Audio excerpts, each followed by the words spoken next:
to our final installment in our Culture Conversation series celebrating Asian American, Native Hawaiian, and Pacific Islander Heritage Month. And tonight we take a look at South Asian dance, which dates back thousands of years. More recently, you've seen various styles, including Bhangra, Bollywood, and classical in American movies, TV shows, and on entertainment's biggest stages. So ABC's Zohreen Shah spoke with two South Asian dancers about their triumphs and challenges, including sometimes being left off the stage entirely, and what they've learned from each other.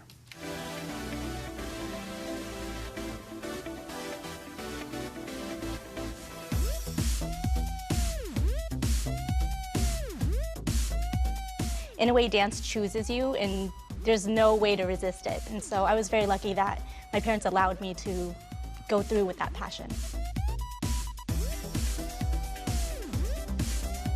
I was of the generation that you go to college. Dance was a hobby. I didn't know you could do it as a profession. I never saw myself reflected, so I didn't think it was a thing. From the opening scene of the Oscar-winning film La La Land, it called me to be on that screen. You may recognize Reshma Gajjar. With decades of experience, she has toured extensively with top artists like Madonna and Ricky Martin.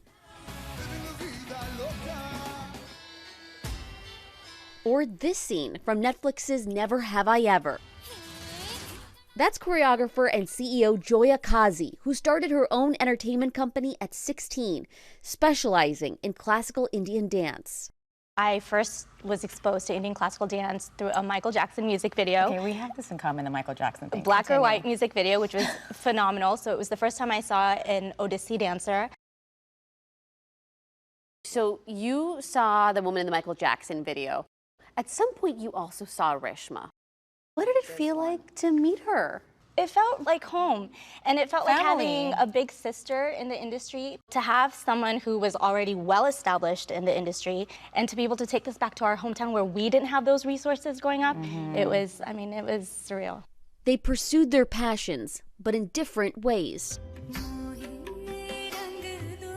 I wasn't seen as a dancer because I hadn't done ballet. As ignorant as it is, it's just that there isn't enough exposure. And I went on to study Kathak, Odissi, Bharatanatyam, Kuchipudi, Manipuri, and I really focused on Indian classical styles because I wanted to gain that vocabulary for when I do choreograph. I very much decided to elevate Indian dance, show that it's just as strong, technically rich, and can also work commercially in the West without it just being a gimmick, without it being a moment, without it being a cheesy thing. My challenge was that, like, I just happened to be in a brown South Asian body doing Western things. And that was the rarity, because most girls would grow up training, doing Bharatanatyam, doing the classical training. As Indian Americans growing up here, we always have a bit of that imbalance of how do I find myself to be American enough? How do I get myself to be Indian enough? Because you're being raised with Indian values in an American lifestyle. It's true. When I started working, I kind of had to lean into my South Asianness in order to be seen. What I started to do was I created like this fusion between Bollywood, Bharatanatyam, and hip hop. But let me show them a little in between, a little middle ground. So it's a mix between Indian and American, right? And so I started doing that in my freestyles. And they liked it. The people liked that. And that's how they embraced me. Even with progress, there are still hurdles. This year, Natu Natu from RRR made Oscars history, the first song from an Indian language film to win Best Original Song. But with over 20 dancers performing on the Oscar stage, none were South Asian.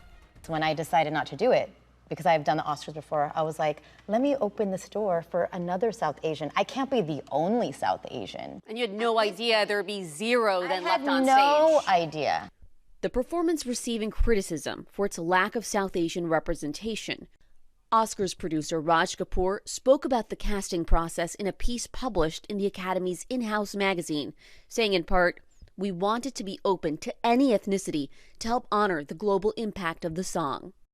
This is why that performance and the outrage was such a great thing, because I think it is causing a bigger and creating a bigger conversation. This is reflecting like what the American minorities want to see. We want to be seen as like the fabric of American society. Just one, normalized, this brown body normalized in America. And where are we seen? If we're not seen telling our own stories, and then we're not seen telling the stories that you don't want us to tell because we're not American, when we are, then where do we fit in? That's not fair. What did that feel like, that your community wasn't on there? It's really disheartening because it's something where these opportunities only come along once every decade, 15 years, 20 years. We've spent all these years building this table that we can't even sit at. There's plenty of talented South Asians in our industry. When you talk about like what you're doing to get on the stage, do you guys see the parallels? This journey, the South Asian journey, to getting and staying on the stage? You're simultaneously trying to fit into a box, but you also don't fit in that box. And you have to find where you do fit. And it's always going to be a struggle. And you just have to know that just because the spotlight wasn't programmed specifically for you in that spot doesn't mean that it can't move.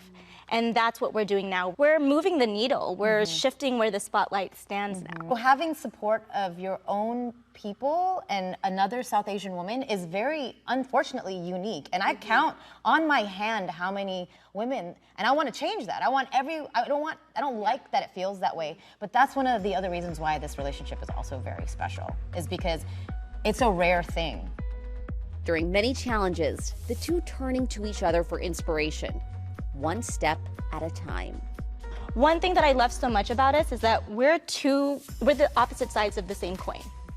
We can be South Asian and go about representing South Asian heritage in two very different ways, but still be very present. I'm digging this hole up to get out into the light. We just have a shovel trying to make it. Joya is right behind me, and she has a free hand because she's not holding a shovel. She's holding a flashlight, and that light's on me.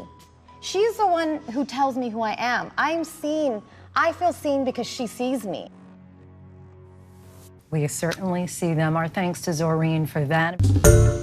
Hi everyone, George Stephanopoulos here. Thanks for checking out the ABC News YouTube channel. If you'd like to get more videos, show highlights, and watch live event coverage, click on the right over here to subscribe to our channel, and don't forget to download the ABC News app for breaking news alerts. Thanks for watching.